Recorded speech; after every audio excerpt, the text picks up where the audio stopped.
Welcome to the Connectfulness Practice Podcast.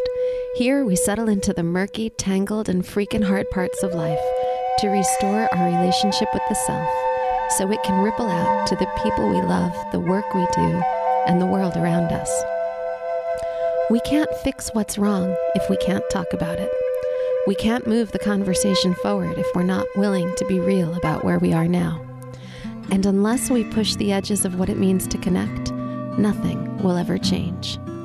I'm your host, Rebecca Wong. Every month, I invite a fabulous big thinking guest to join me to talk about what it means to be human together. We'll have deep conversations about the big stuff, life, love, and legacy, and how you can foster connection for yourself. Let's start to reconnect the world, one conversation at a time. The information on this podcast is not a substitute for help from a licensed mental health professional. In today's episode, we're talking about inherited family trauma with Mark Wolynn. As we discussed in episode 6 with Dr. Stan Tatkin, our brains are wired to hold on to negative experiences for survival. They become a reference guide for navigating life. But what if we don't know why we're reacting negatively? Mark Wolynn is the director of the Family Constellation Institute in San Francisco. He's a leading expert in the field of inherited family trauma. His book, It Didn't Start With You, How Inherited Family Trauma Shapes Who We Are and How to End the Cycle, is the winner of the 2016 Nautilus Book Award in Psychology and has been translated into 15 languages. I sat down with Mark and we dove into the topic of inherited family trauma and the science behind epigenetics. In this episode, Mark shares where our fears and stress triggers come from and what we can do about breaking the pattern for ourselves and our loved ones. Today's episode is brought to you by Therapy Notes. Therapists can get 2 months free of Therapy Notes and a free data import after signing up for a free trial by going to therapynotes.com and using the promo code Connectfulness. And because it relates to the content that we're talking about in today's episode, I thought I'd also share with you that a story of mine was recently published on longreads.com. It very much flows into the story about inherited family trauma and how it has shown up in my own life. There's a link in the show notes if you'd like to read it. Without further ado, let's dive in. So, hello, I'm back today with Mark Wolynn. Mark, welcome, and thank you for joining us. Thank you for having me, Rebecca. I'm happy to be here. I'm really looking forward to today's conversation. I think inherited family trauma is one of those things that I don't know anybody that can escape it. We all are in some capacity working through something. So I wonder if maybe that would just be a really good place for us to begin with defining it, talking about what inherited family trauma actually is. Sure. So, for that, I think I better start with what happens during a trauma. Yeah. So when we have a trauma, it changes us. Literally, it changes us. It causes a chemical change in our DNA. And this changes the way our genes function. And that can be for generations. Technically, after a trauma, there'll be a information tag, chemical tag, epigenetic tag that attaches to the DNA and then tells the cell, hey, we better use these genes, ignore these genes based on what happened, so we have a greater chance of surviving whatever it was that happened. Yeah. And then the way the genes are affected, that changes how we act or feel. For example, we can become reactive to situations that are similar to the original trauma, even if that trauma was in a past generation. So again, we have a better chance of dealing with it in this generation. And then these gene changes are, that's what gets transmitted. So basically we're walking around with a stress response that may not have started with us. It might be our parents' or grandparents' reaction to their trauma. I'll give you an idea. If our grandparents came from a war-torn country. Can I help you out here for a minute? Yeah. Because, I grew up the granddaughter of Holocaust survivors. And so from probably the age of, 3, 4 years old, I remember sitting on my grandparents' lap and hearing stories. And I'm imagining, this is the setup, right? It goes back probably a lot earlier than hearing the stories. Oh, And absolutely. yeah. And it's also part of, why I'm so interested in this work. This was my thesis when I was in grad school. It's the work that I'm diving into in relational work. But I think that this is just a really good setup, perhaps, too, for what we're talking about. Oh, exactly. So, people, that's even one of the questions. Are we Yeah. affected because we heard the stories? What if we didn't hear the stories? We're Well, affected too. we're affected too, because we've inherited the stress response. Okay, let's use your grandparents. If they came from the Holocaust, so there's people being rounded up in the square and people being shot and bullets going off and they're saying terrible things. Your grandparents, they're going to develop a skill set to help them deal with what's happening, sharper reflexes, quicker reaction times. And that's what we're going to inherit. But to help us survive their trauma, we're going to inherit the same skill set. But the problem is we can also inherit a stress response with the dial set to 10. And we're prepared for this catastrophe, which never arrives because we're not born in Poland or Russia or Germany. We're born here in the States. But in our body is that hyperarousal, that hypervigilance, that quick reaction to terror that's theirs, that's now inside us. And here we are born with fears and feelings that aren't exactly ours. We think they're ours. And that's the problem. We're experiencing them like they're ours. Right. We don't make the link that, I'm hypervigilant when I hear a loud noise, when I see men in uniforms, or when there's a lot of people lined up. We're not even imagining that that's other than us, because people will say, well, I'm just wired that way. That's how I am. And I think what I'm in this world to do is say, wait a minute, not so fast. Not so fast. How do you know that this is really yours in the first place? Right. This, just to illustrate it, I think this is probably a pretty good personal story of mine. That when I was back in my early 20s, I remembered going to meet my mother and my sister at the mall for Black Friday, the big shopping day. And I just had such a panic attack. I couldn't go to a crowded place. Right. Right. And it was like, I remember that moment where I was like, nope, not going. It's funny. In my book, I talk about a guy with a similar experience. He couldn't go anywhere new. So here he is. He's in a family. They can't go on vacations. They can't even go to the town next door. They can't go to a new restaurant. And the trigger language, the trigger emotion, the trigger words, the trigger feeling was going somewhere new. Let's hold on to that for a minute as I tell the story. So I said, so what happens to you when you go somewhere new? And I'll call him Steve for our talk, Rebecca. What happens, Steve, when you go somewhere new? He goes, well, I go into a panic. I begin to black out. I start to faint. I just black out. And what we learned in working together is that 74 members in his family died in the Holocaust, which means they were forced outside of their home to somewhere new where they were murdered. So for him, this feeling of going somewhere new is akin to being murdered. This is one of the things I love about your work, is how you hold language, how you hold words. Yeah, no, thank you for bringing that up, because it's not just when a trauma happens, there's not just a chemical change in our DNA, but there's clues left behind, clues in the form of emotionally charged words and sentences that live in our vocabulary that are the result of these traumas. And those words or sentences, they allow us to, when we start tuning in and become conscious of them, they allow us to create linkages. Exactly. So, when we learn how to follow this language, now the language, what I call core language, I also call it trauma language.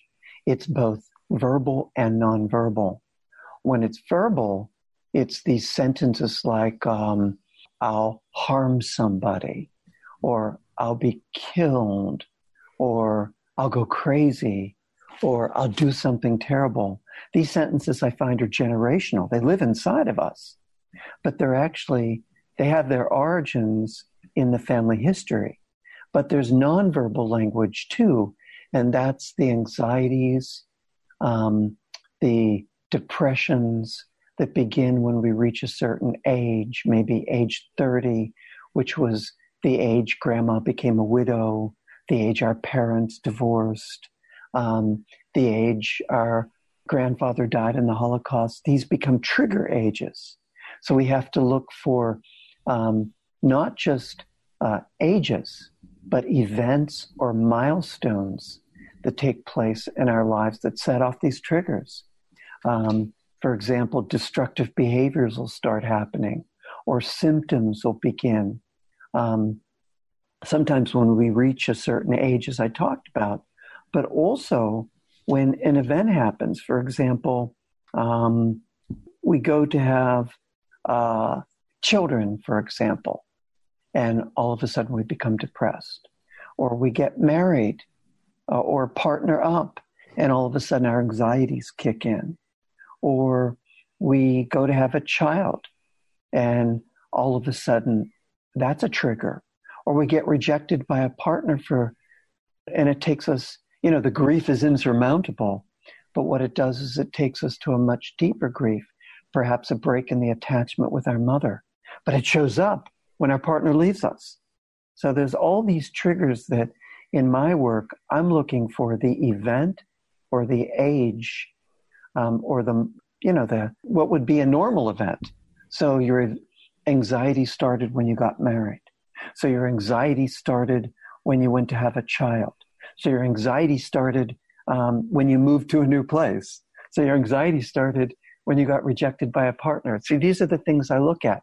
Where this anxiety, this depression, this symptom, this destructive behavior, where and how exactly it began. These are the things I look for. Because these symptoms, these anxieties, these depressions, these are the signs that there are potentially linkages. Exactly. People say, well, how do we know if we have an inherited trauma? And I say, well, we can be born with a fear or an anxiety or a depression that we've had our whole lives, and we don't separate it even from ourselves. We just think it's part of us. That's true. However, there are signs that we can experience a fear or an anxiety or a symptom that strikes suddenly when, as I said, when we reach a certain age or hit one of these events. I'll give you an example. There's scientific research behind this too, right? Yeah, absolutely. Oh, yeah. There's definitely scientific research. But just to tell a human story, I one time worked with this woman. All that she knows, she was struggling with panic attacks. She was consumed with anxiety. And I said, let's break that down. Let's start to look at this anxiety. And she said, where, how, what? She was just shaking. And I said, well, let's begin with when it began. And she said, I don't know, 6 months ago. And I said, what happened 6 months ago? She goes, well, I don't know. That's when I got pregnant. So what she's telling me now is her trigger begins during pregnancy. And I said, so what was the worst fear? What were you thinking when you got pregnant? And she said that I could harm this baby. And I said, well, have you ever harmed a baby? And she said, no, nothing like that. And I said, has anyone in your family ever intentionally or unintentionally ever hurt a baby? And she was about to say no. And she said, no. Oh. And all of a sudden the trigger event hit her. Her grandmother, when she was a young woman, newly married with a new baby, lit a candle. And the candle caught the curtains on fire, and the house caught on fire, and the baby was upstairs sleeping, and she couldn't get the baby out. She tried, and the baby ended up dying. And then the woman told me, but we were never allowed to talk about this, which is exactly how these triggers get anchored when we're not allowed to speak about them. They can get unanchored, unblocked when we do speak about them. Absolutely. You betcha. In fact, there's all this science now that we can, oh gosh, I have to weave in so much science to tell this, but I will. Please do. This is where I think my listeners and I geek out. So it's totally welcome. Okay, let me geek for a little bit. Yeah. So it's not just this idea that we have epigenetic tags when there are chemical tags that attach to our DNA when something happens. Scientists have long suspected that something like this was going on. But they didn't really know for sure until the evidence started coming out about, I'd say 13 years ago. There's a neuroscientist out of Mount Sinai Medical School named Rachel Yehuda. And she's kind of the first one in the work that we do who discovered this accidentally by making the connection that Holocaust survivors and their children shared the same trauma symptoms, specifically the low levels of cortisol, the stress hormone that gets us back to normal after a stressful event, the same symptoms as their parents. So the children have the anxiety, the depression, the PTSD, the low cortisol as the parents who experienced the Holocaust. And so then she's the one that did that study around 9/11 with mothers who were pregnant at or near the World Trade Center when it was attacked. And she finds out that the babies who were in utero at the time, if the mother went on to develop PTSD, the baby developed PTSD. For example, these babies were smaller for the gestational age. They had 16 different genes that expressed differently than babies who weren't at the World Trade Center when it got attacked. And then she, about 2 years ago, discovered that survivors and their children share the exact same gene changes in the exact same region of the very same gene, the FKBP5 gene, which is a gene that's involved in bipolar disorder, depressive disorders, stress regulation. And she discovered that the survivors and their children shared the same gene in the same region, in the same place, in the same gene, which suggests that these traumas are heritable. She has this line I mentioned in my book, which I love. You and I are 3 times more likely to have symptoms of post-traumatic stress disorder if one of our parents had PTSD. And then as a result, we're likely to struggle with anxiety or depression. So that's the studies with humans, and they can show it for 2 generations. But Mark, could you one of the things that there's so much here. I know it's going to be hard to pack everything into this interview, but there's a few pieces that I'm thinking of. And, one of the things that always blows my mind, and every time I say it, it's kind of like but the fact that when our mothers were inside of our grandmother's womb, the egg that goes on to make us existed there. And there's some kind of tie, correct, between what was happening for our grandmother then, when she was pregnant with our mothers. So I believe that's true.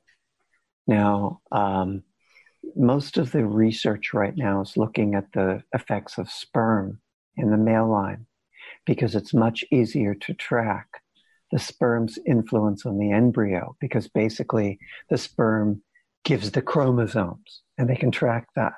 Whereas with the egg, it's much more difficult to track the egg's influence on the embryo because of exactly what you're saying. There's so many different factors.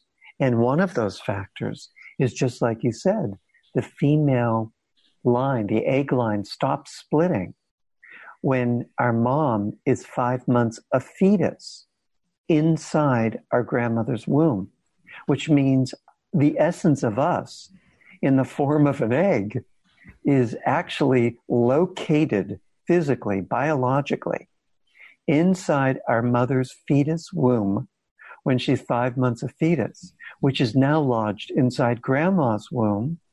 So you could say that what would the implications be of 3 generations of a shared biological experience? And that has always just like you, I've been amazed by that idea, just that we're in there when grandmom's in the Holocaust, when she's in hiding, when she's leaving, when her father's killed, when her brothers and sisters are killed. We're in her womb. And then the effects biologically of her depression, her shutdown, her terror, that has to impact us in some way. I mean, even if we add to that Bruce Lipton's work, right, where he says mother's emotions biochemically alter gene expression by being communicated through the placenta. So when we put his work together with that work, that's like a strike. Yeah. And then there's these other components too, right? Like when your mother is pregnant with you, something happens within her life, like she splits from your father, or she experiences some kind of grief, or something big happens at that point. Absolutely. Oh my goodness. A lot of my book, I talk about attachment. You see, it's interesting. I have begun as a generational therapist, an inherited family trauma therapist, and have moved much more into attachment because of these events that you're talking about, because the effects of what happens early in utero with our mom are, again, heritable, or they affect us. We're influenced by these events because, in the book, I mention the work of Thomas Vierney, who wrote a very famous book called The Secret Life of the Unborn Child. And I mentioned the work of David Chamberlain and the work of Bruce Lipton. And all these guys talk about how attunement has to begin at conception. But that wasn't the thinking several years ago. Right. So if mom is stressed, if she is postpartum, or let's go even earlier, if dad and she are fighting, if one of them is drinking, if they're splitting up, if one of them is cheating, if she has security issues, if she didn't get enough from her mother, if they're going to break up, if she's not sure she's going to keep the baby. And we're putting a lot of emphasis here on mom, but we're doing that for a really biological reason. Well, our first relationship is with mom. Yeah. Biologically, our first relationship is inside mom. So really, our first, in talking about relationships, that's our first. Right. That's our first relational experience, is the communication, the extensive communication between fetus and mother.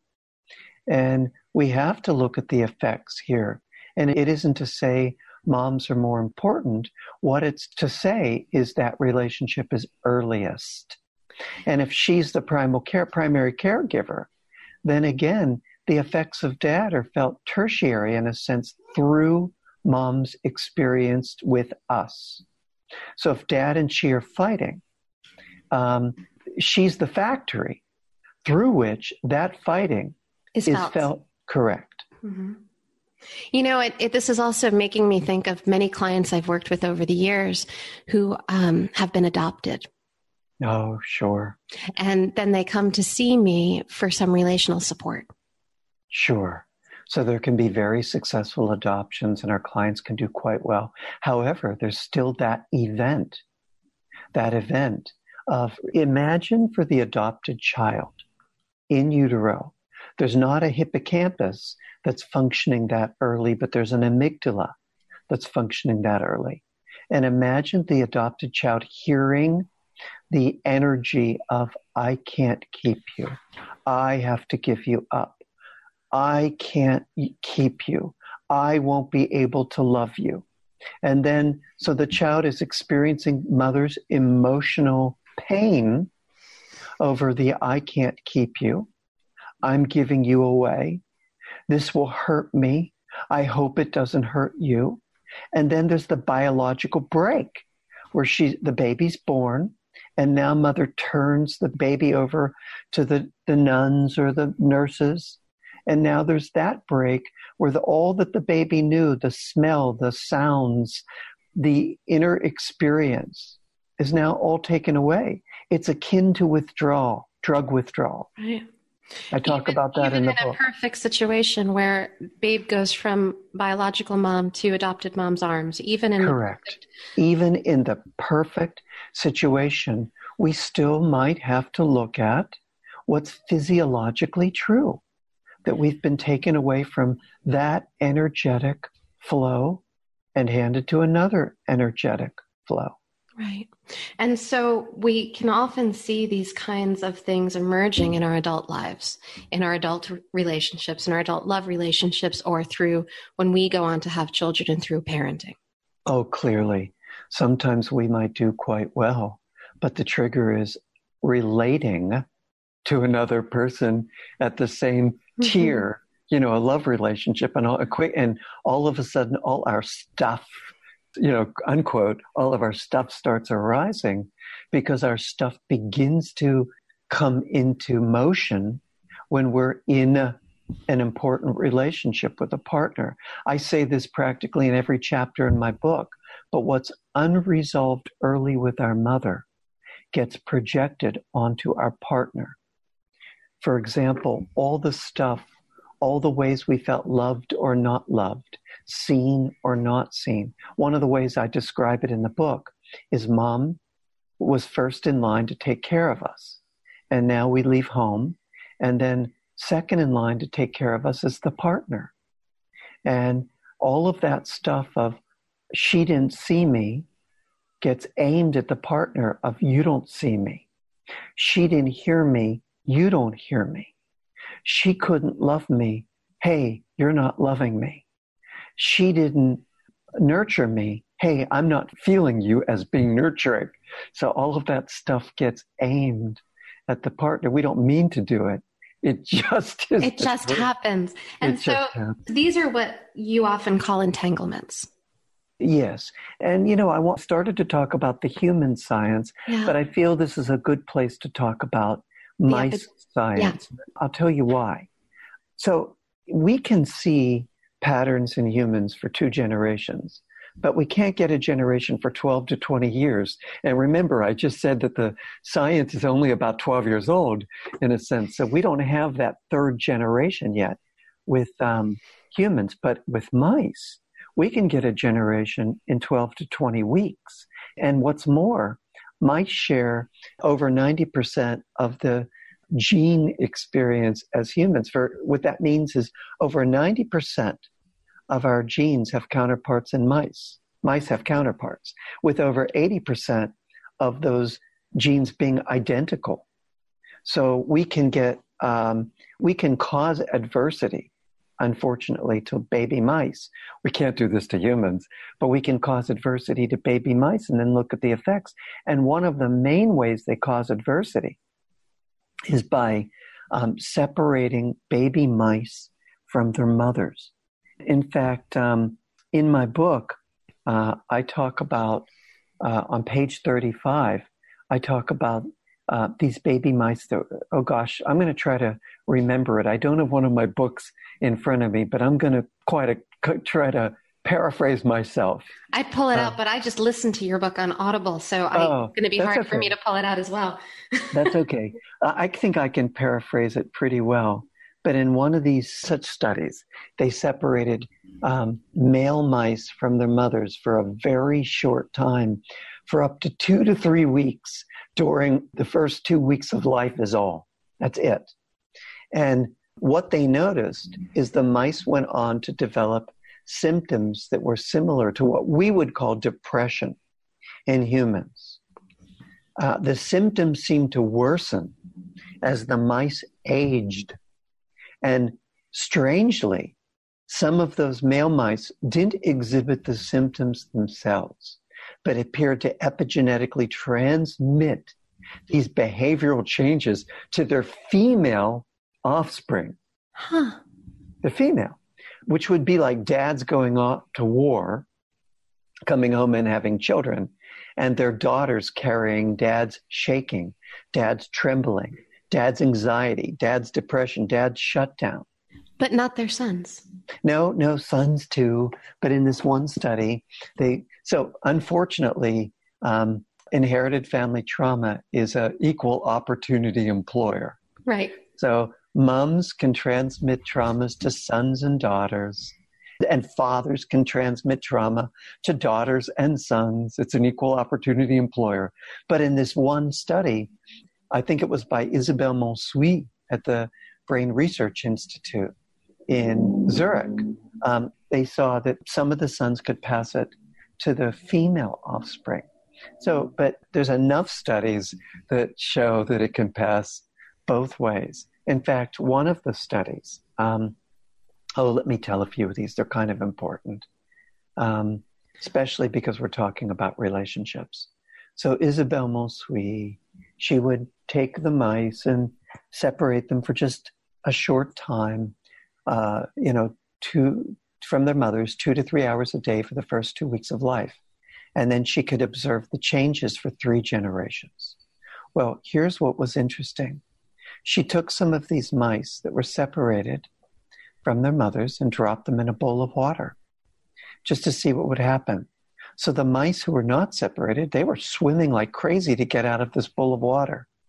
But the mice that had been separated from their mothers, they kind of floated and then drowned. They had inherited the freeze response.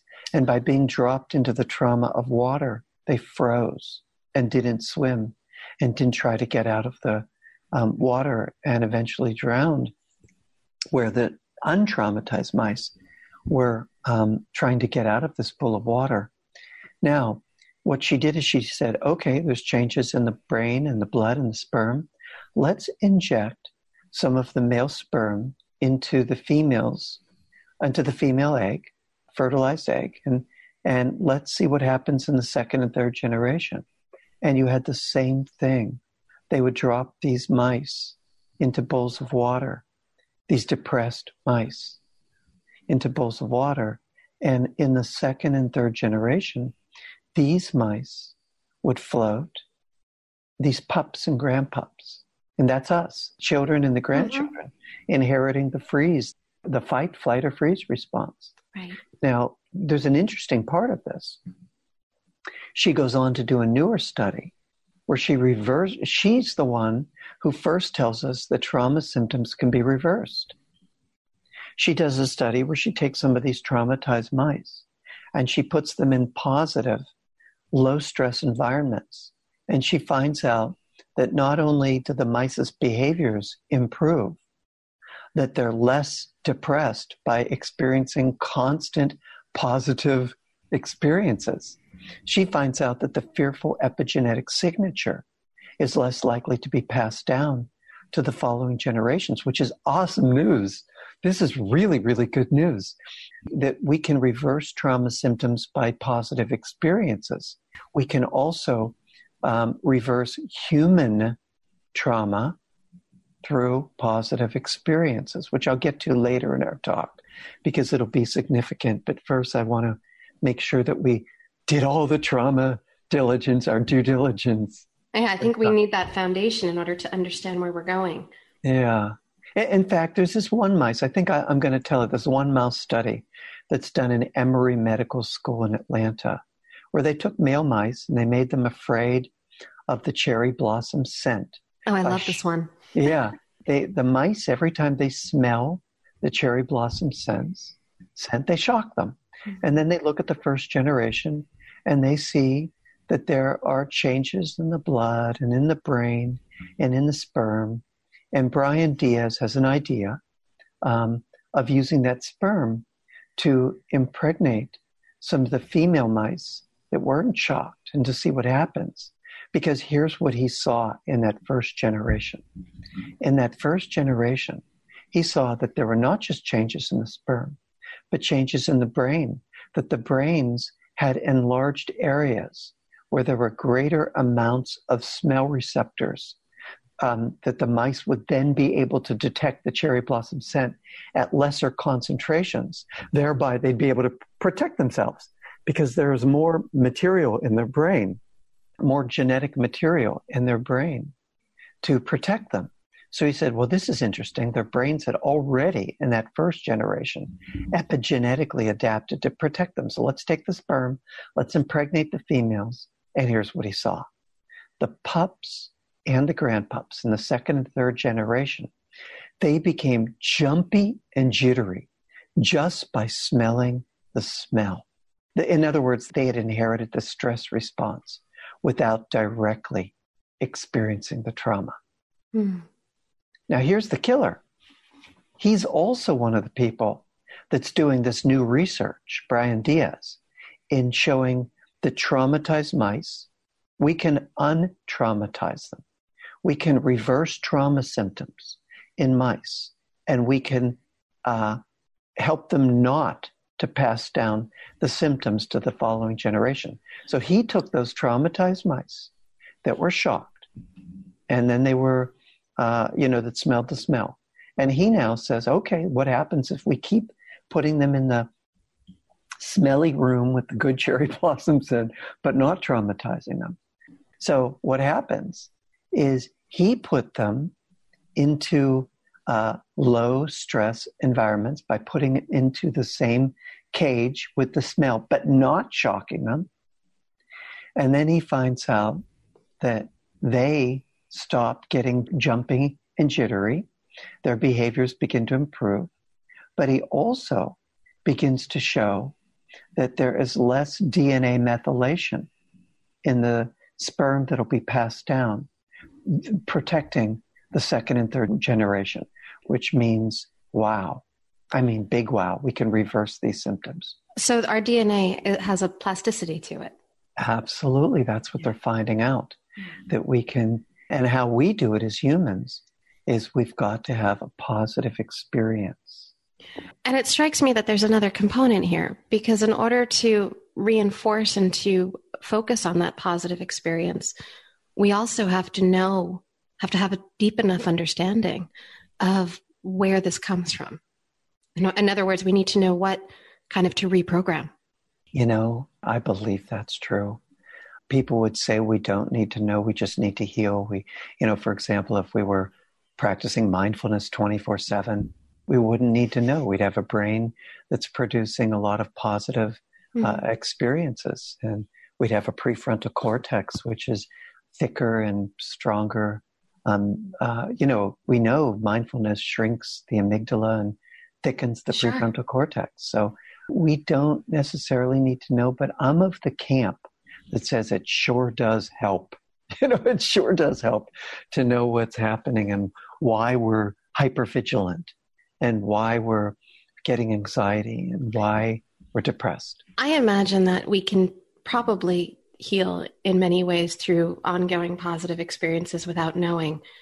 Knowing may speed the process of healing. I'm with you, Rebecca. I feel that when we know how we're hooked, it's easier to get unhooked. Yeah. So, and basically what the neuroscience is showing us, we've got to change the brain stress response. Whether we've inherited it, Rebecca, or it happened to us in utero, or it happened to us as children, or it happened to us as adults. We need to change the brain stress response. And to do this, we need to have an experience powerful enough to override that trauma response, that stress response. Yeah. In one of my last interviews, I was talking to Dr. Tatkin, and he was talking about neurologically how we're so wired for a negative bias. Oh, that's absolutely true. I talk about this in my book, The Negativity Bias. Our brain likes to remember what's negative. It doesn't just like to. 2/3 of our amygdala is scanning for threats. So we are oriented towards what's negative to protect ourselves. It's survival. For survival, right. We're oriented toward what helps us survive, which is remembering the negative experiences of childhood. Many of us, of course, don't remember that our mother read to us, that our mother changed our diaper, that she fed us. We just remember she never held me. She screamed at me. She was never there. I like to say, are you sure never? Are you sure she didn't hold you? Are you sure she didn't hold you when she fed you or changed your diaper? And people, well, I don't remember it. Well, of course we don't remember it because that stuff was early. We don't have a hippocampus that comes online fully till about age 3 when it makes its connections to the prefrontal cortex. But she did hold us. She had to have. So we got fed. But when we, going back to these positive experiences, And most of us will say the same thing. We just need to practice these positive experiences, these new feelings, these new sensations that are connected with these experiences. And they can be experiences of receiving comfort or support where we believed there was none, or they can be feelings of compassion or gratitude. Oprah was always telling us to have a gratitude practice, but she didn't tell us why. Or it's these feelings feed the prefrontal cortex. Feelings like loving kindness, generosity, basically anything that allows us to feel strength and peace inside. When we have this connection to this experience, and we let it be meaningful to it. Really, that's what I tell my clients. I say, can you let this experience be meaningful, have meaning for you? And then practice this meaningful lying beneath this picture of your mom who's passed away, or integrating this young fragmented part of yourself with your sensation, breath, and awareness, physically touching your heart where you feel that little child part lives inside you, and breathing into your heart and saying a sentence like, hey, you're safe, I've got you. Yeah. And doing that 6 times a day, letting that experience be meaningful. The idea, Rebecca, is to steal traction away from that stress response and engage other areas of the brain. We're talking the prefrontal cortex, where we can integrate the new experience. Our brains can change. I talk a lot with my clients about how we need to learn how to reparent ourselves. And I think this is, in many ways, we're talking about the same thing. We are. When traumas happen, so I'm going to say a third thing. The first thing that happens, traumas happen and we have a chemical tag attached to DNA. Traumas happen and language starts to fire, because we know the language centers get compromised during a trauma. And exactly what happens disperses. The hippocampus gets disrupted. So it doesn't get named or ordered through words. Yeah. So we can't really name what happened. And without the language centers, without the language, these traumas, they disperse into the body as fragments of images, fragments of emotion, fragments of body sensation, fragments, all kinds, but also fragments of us. It becomes fragmented. Yeah, we split off and become fragmented. So when a trauma happens, there are bits of us, parts of us, that need to be weaved back together. And one of the ways we weave is we breathe.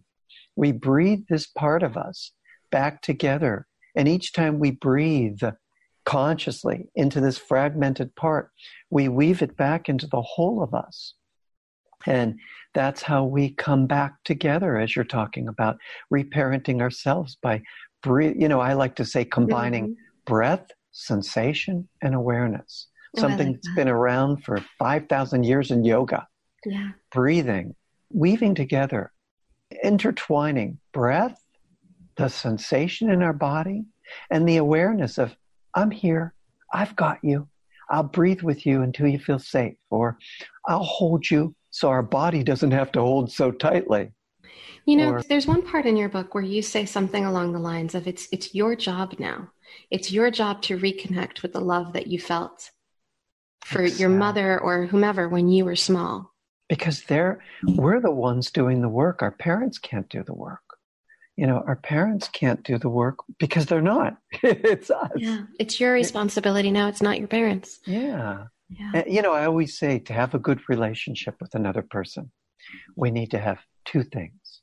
We need a good relationship with our parents, even if that relationship was crap. At least we need a good relationship with our parents internally. And that means we're undefended and tender toward them in our thoughts, even if we can't do it in real life. That we can take in our mother's nurturance, her tenderness, her care, that we can soften when she holds us or comforts us, and instead of reacting and tightening and hating her. And also that we don't reach out to comfort her. That's a no-no. As children, we receive, but many of us learned, mom couldn't give, so the way I get is I comfort her. You get it? Of course you got it. Of course you got it. Yeah, I mean, that's one of the notes I had written down to talk about with you. So many of your clients do it. So many of us do it. We need a bond because the bond was broken. Mm-hmm. So we bond by giving rather than receiving. And this is why it sometimes is so hard for some to receive. Exactly. I always tell people being in tune with our parents means, hey, we're in tune with what they could give as well as what they couldn't give. Yeah. So that means, my mom, she wasn't very good at mothering and she wasn't able to do this. And, she mostly was in pain, but boy, I love her. And nowadays I can take in her nurturance. That's a healthy attitude rather than I hate her guts and I'm never going to talk to her again. There was a section in your book in the beginning where you're just starting to dive into some of the exercises. It might have even been one of the first exercises, if I'm remembering. And you're talking about close your eyes and imagine your mother, your father standing in front of you. And how much of their love are you able to let in?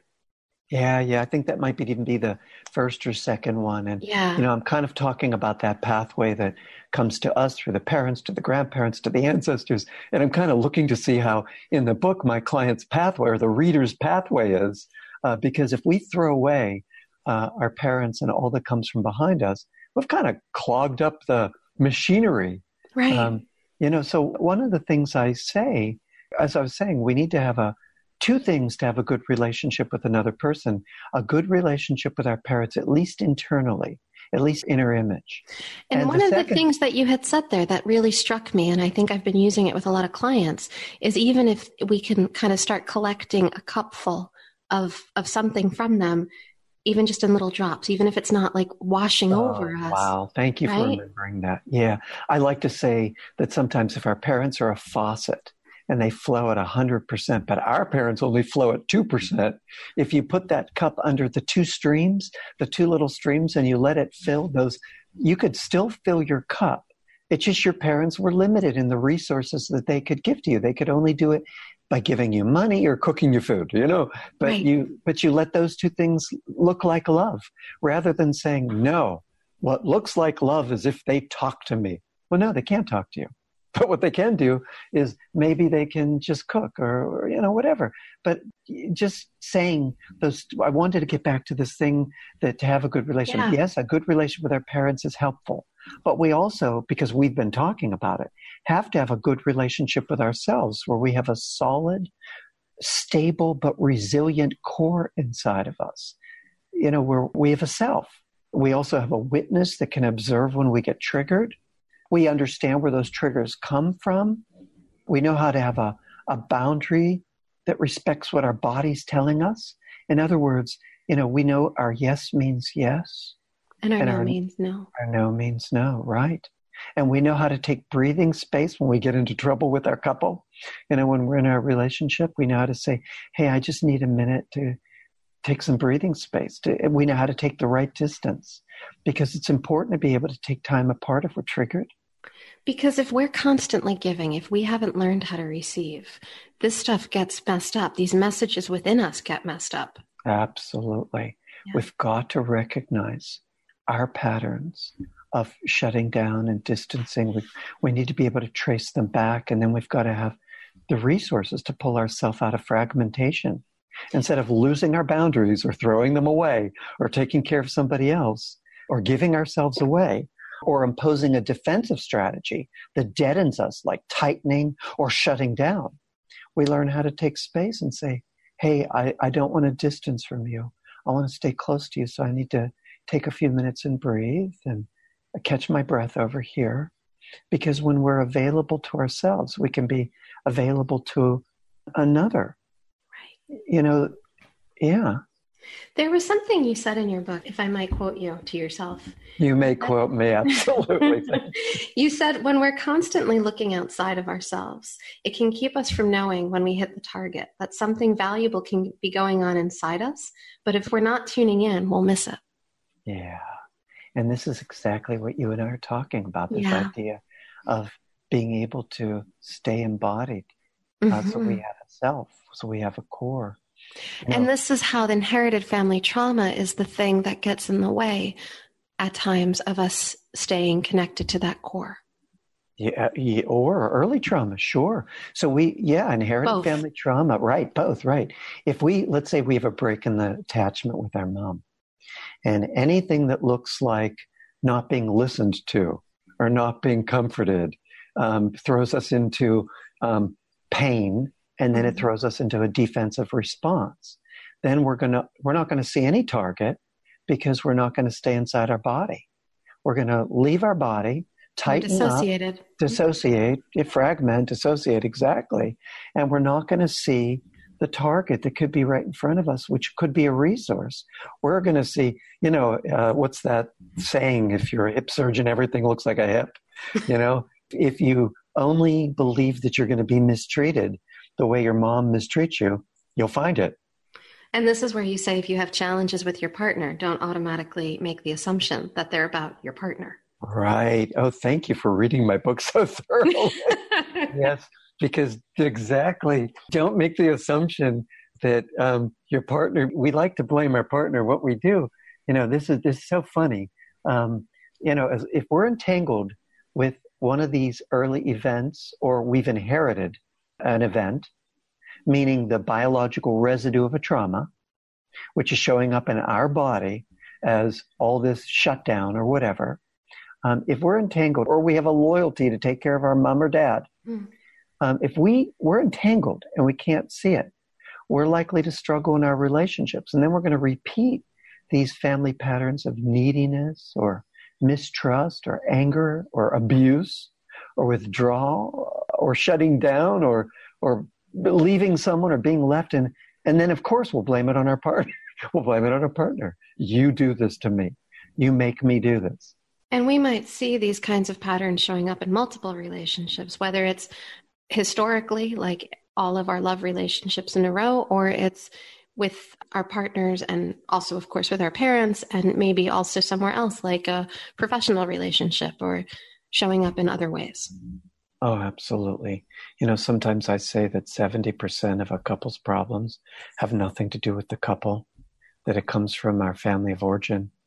For example, let's take the analogy of grandma, or the situation if grandma dies in childbirth. The women in the system could be afraid of getting married, because if they get married, they could have children. And if they have children, unconsciously, they could be afraid they'll die. Or the men in that same family could be afraid to commit to a partner, or because committing could mean their sexuality could cause harm, could cause death. Right. Like grandpas did. And I don't know if it's maybe just bittersweet, is that sometimes we can't see this stuff head on. We can't see it preemptively and be able to work through it all. I'm thinking, for example, in my own life, I was just recently remembering of my mother's birth story. In other words, when my grandmother was giving birth to her, there were sandbags used and forceps, and it was pretty traumatic. And then I'm thinking of what my birth was like, and I'm thinking of what my daughter's births were like. And now, with my daughter's kind of school age, making connections. But I didn't see it in order to be able to necessarily do that work before I got pregnant, before I gave birth. I love how you're linking this all together, Rebecca. I love it. That's exactly right. So Let's go back to your mom's forceps birth. That's heritable. What we know from the traumas that are induced, causing adversity to mice, separating from their mother's nurturing, the traumas like birth traumas, forceps traumas, labor traumas, the baby gets ejected too early, the baby's in an incubator, mom takes a vacation too early, someone's hospitalized, you're hospitalized, all these things that we inherit the residue of this. Then when we look at what happens to us, often these traumas get re-engineered in our own birth, in our own childhood. And even our children can carry the effects. We see a 3-generation link. So the answer is, yeah. And I guess part of the piecing it together. Yeah. Well, and I think part of the consciousness is that now that I've pieced it together, even if I wasn't able to heal it before I had children, I can start talking about it with my daughters. Oh, beautiful. Right. And so that's where the healing starts to happen. It's in that consciousness place. I'm so glad. And you told me they're school age, which means Yes. they'll let you hold them and hug them and tell them the same words you'd say to a young fragmented self in you. You would hold them and say, "You're safe. I've got you. It's okay. Go to sleep. Sleep on mommy. It's okay. Let's just watch TV and go to sleep." Things like that. Right. And you can do it right there. Absolutely. And so I think, what this brings up, and it's also making me think a little bit about your story, Mark, that we're never really too old to do this healing work. We've never gotten to a place where it's too late. Exactly. You said it earlier, Rebecca, when you said the brain is plastic. And when we practice these new sensations and new feelings of these new experiences that we find meaningful, we stimulate the release of feel-good neurotransmitters in our brain, like dopamine and serotonin. We also stimulate the release of feel-good hormones like estrogen and oxytocin. And we even change gene expression. So what are we waiting for? What are we waiting for? Let's practice, the feeling better about ourselves, especially when we've had trauma, by practicing something meaningful. And that's what I teach in the book. I teach the reader how to do all these meaningful experiences that will heal the brain. And some of these meaningful experiences start with making the links through understanding and noticing your core language. Thank you. That's the other thing I do in the book. I teach the reader how to become a detective. Yeah. You're going to read the book. You're going to become a detective in your trauma language and your verbal and your nonverbal trauma language. Here are the questions. I give you these in the book. You're going to find it, make the link, and then you're going to do these exercises or these practices that will heal your brain.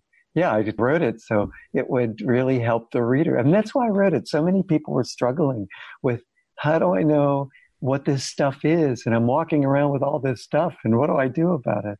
Well, one of the things that I really took away, and I think it's probably transformed a little bit of my practice, my therapy practice, is how I listen. You talk about these different lenses or different ways of listening, and that kind of more hazy, kind of gazed way of listening. I noticed in one of my sessions recently with a client, all of a sudden the word annihilated came up. And that word just kind of clued me in that there was something here to link into. And the deeper we started playing with that, the more we started getting into something. Rebecca, you're awesome. What a pleasure to talk with you.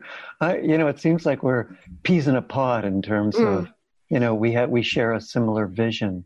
But right, it's that hazy looking where you listen without listening so carefully that you hear what's essential. So in other words, the deeper listening, like you're right, when you hear a word like annihilated, when you hear a word, absolutely, the alarm all goes off in you.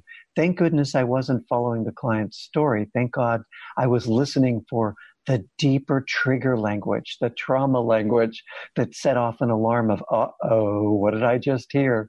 Right. Yeah, that's exactly right. And that's, I think, what some of these writing exercises are really helping people to do, because when we're just writing, we get into a place where we can start looking back and looking for those patterns on the reread.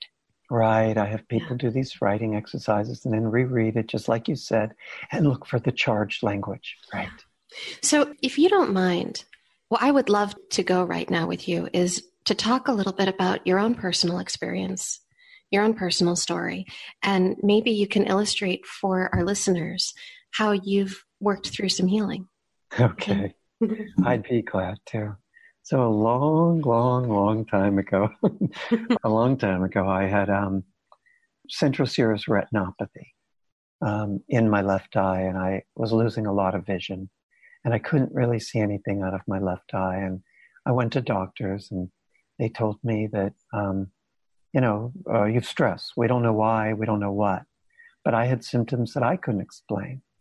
And I was diagnosed with this chronic form of retinopathy, and the doctors couldn't cure it. And because of the way it was progressing, I was told I was going to lose the vision in the other eye too, because I already had scotomas in that eye. And I was pretty scared and desperate to find help. And I went on a search for healing. And, the search really led me halfway around the globe, literally as far as Indonesia, where I learned from several wise masters and teachers who taught me some fundamental principles, one of which was the importance of healing my relationship with my parents. But before I could do that, I had to heal what stood in the way, which was inherited family trauma, which I didn't know at the time, but specifically the anxiety that I'd inherited from all of my grandparents, who were all orphaned in some way. Three of my grandparents lost their mothers when they were babies. And the fourth lost her father when she was 1. So ultimately she loses her mother too in the grief. So this anxiety was that I'd inherited. This was the real cause of my vision loss. So I'd inherited this feeling of being broken from my mother's love, because not only had they, but my mother couldn't give what she didn't get. And this was passed down in my family. I remember being a small boy. Oh my gosh, Rebecca, I'm about 5 or 6 years old, feeling panicked whenever my mother would leave the house. And I'd run crying into her room with this feeling that I'd never see her again, which was true for my grandparents who never saw their mothers again. And I would only ever smell that. So I run into her room and I pull open her drawers of scarves and nightgowns and breathing into her clothes, crying, because I'm thinking that all I'm going to have is her smell. That's the only thing that's going to be left, which is kind of crazy. But it was what I did. And 40 years later, I share this with my mom. Here's the punchline of the story. I said, Mom, I used to cry into your stockings and your nightgowns. And she said, you did that too? I did that when my mom would leave the house. And then my sister, reading the book, said, you did that too, honey? I did that when Mom would leave. I found out the family pattern. Oh, my goodness. Crying into our mother's pantyhose. It's like really strange. But then after healing the break in the bond with my mother, my eyesight came back, which was crazy, and I didn't expect it to. And then I felt compelled to share these principles, and ultimately I developed this method for healing the effects of inherited family trauma. So if you were to boil it down for our listeners, I think one of the things that you certainly start with is that sometimes the heart has to break in order to open, and eventually from there we begin to express our love for each other. Oh, thank you for saying that. Yeah, well, the break is so important, isn't it? Thank you for reading my book so carefully. But yeah, it's true. We have to get undefended, because so many of us are so angry about what our parents did, and rightly so. Either the abuses, the things that happened to us that shouldn't, or the neglects, the things that we didn't get that we should have. And rightly so. We've got a case, but that case, often when we hold it as a defense, what it does is it blocks us from healing. It's a sweet-sided, two-sided sword, because on the one hand, it protects us from our parents hurting us again. But it also protects us from healing, because we're now defended against love. We're defended against thinking that the next person's going to traumatize us too, so we don't do well in our relationships. And really, we have to become undefended. And, what I'd like to see is that people, if they can, don't throw yourself in front of a moving train if your parents are still throwing knives at you. But if you're able to heal it in real life, that's helpful. If not, you do it inside your inner image. World. Your inner world. So at least you can say, the reason my mom couldn't love me like I did, the reason my mom couldn't give me what I need, she's a daughter of an orphan. Both her dad and her mom are orphans. So of course she couldn't. I like to say this. I loved my mom, and I had a great mom, but she wasn't good at mothering. So it's like, that's the way I phrase it. She couldn't give me those things, but that didn't separate me from the love I could have. Right. Or the love I could receive. There's a quote that we were talking about before we started recording today by Stephen and Andrea Levine. Oh, yeah. I think that might be a really nice place for us to land. Oh, yeah. I think you're right. It's let's end with that, because it so much gathers all the sort of talk that we're doing together. It's a beautiful quote. I didn't write this one, by Stephen and Andrea Levine. The distance from your pain, your grief, your unattended wounds is the distance from your partner. I love that quote. Yeah. Yeah. It's a good call to action, right? To start really looking within. Yeah, it sure is. It's such a, yeah. Yeah. Mark, I wonder if you would share with our listeners where they can find you, I know your book, It Didn't Start With You, is a really wonderful place to begin learning more about your work, but how else can they find you?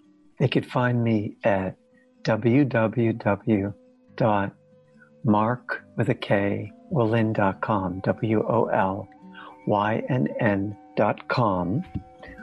I'm also on Facebook. I think if your listeners go on Facebook, Facebook/Mark Wolynn, they'll go to the page where I have all the articles.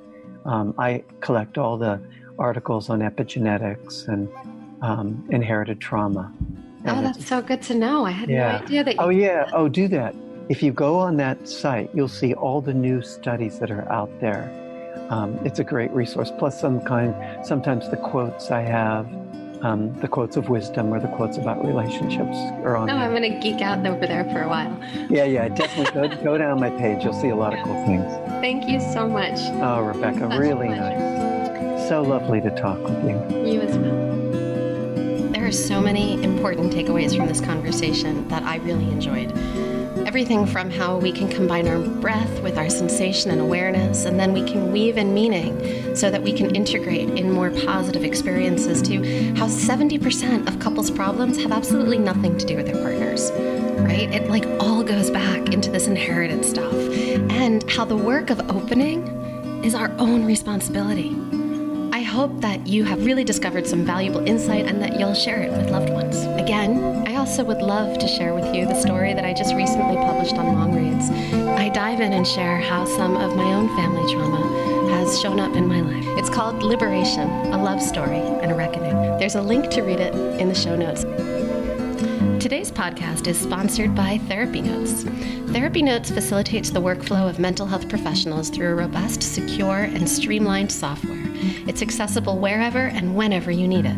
With fully integrated scheduling, notes, billing, electronic claims, and more, you'll have more time for what matters most, your clients.